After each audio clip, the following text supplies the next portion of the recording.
বন্ধুরা দেখো রান্না করব শশার তরকারি। দিয়ে দিলাম পাঁচফোড়ন,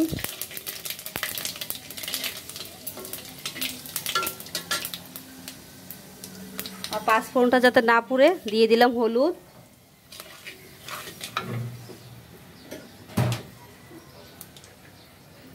দেখো কুচি করা শশা,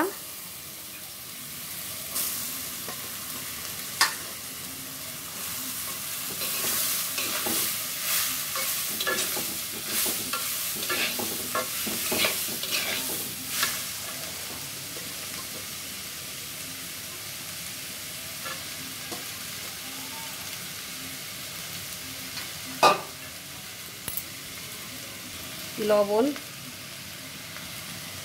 কাঁচামরিচ,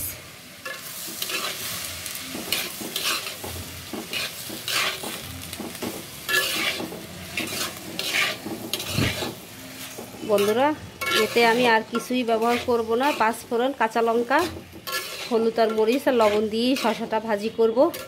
গরমের দিনে এরকম শশা ভাজি তরকারি খেতে খুব ভালো লাগে।